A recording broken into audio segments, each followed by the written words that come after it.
చంద్రబాబు మీ హీనమైన బ్రతుకుని గురించి 80 ఏళ్ళు వచ్చిన ఇంకెందుకు సిగ్గుమాలిన బతుకు, ఏ క్షణమో ఎప్పుడు పోతామో కూడా తెలియనటువంటి స్థితిలో నువ్వు ఉన్నావు. ఇంక అన్ని రోగాలే, ఒంటి నిండా రోగాలే ఉన్నాయి, అయినా కూడా అబద్ధాలు ఆడతావు.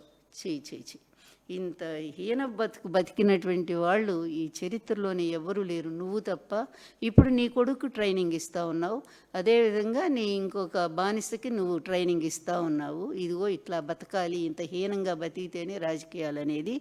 అట్లాంటి హీనమైనటువంటి బతుకులు ఏంటనేది వచ్చి 29 తర్వాత తేలుతుంది మీ బతుకేంటో మీరేంటో. ఇప్పుడైనా సరే మేము చెప్పేది ఒక్కటే, కోట్లాది మంది వెంకటేశ్వర స్వామి భక్తుల మనోభావాలు దెబ్బతీయొద్దు.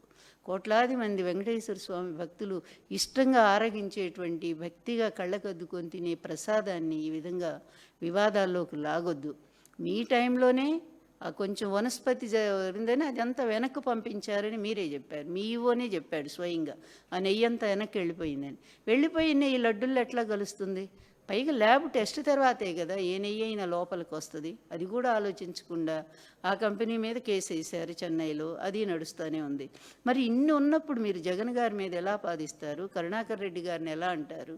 సుబ్బారెడ్డి గారిని ఎలా అంటారు?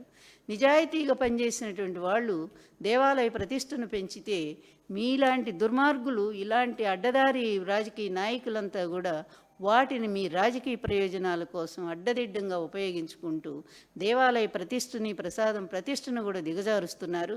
దానికి తగినటువంటి పరిష్కారం, దానికి తగినటువంటి మూల్యం తొందరలోనే వెంకటేశ్వర స్వామి మీకు మీరు మీ ఫాలోయర్స్ అంటే ఎవరైతే మీ దాంట్లో పాలు పంచుకున్నారో ఈ పాపంలో, వాళ్ళందరికీ ఒక శాపంలా మాత్రం తగలబోతుంది. చూస్తూ ఉండండి, తొందరలోనే చూస్తూ ఉండండి.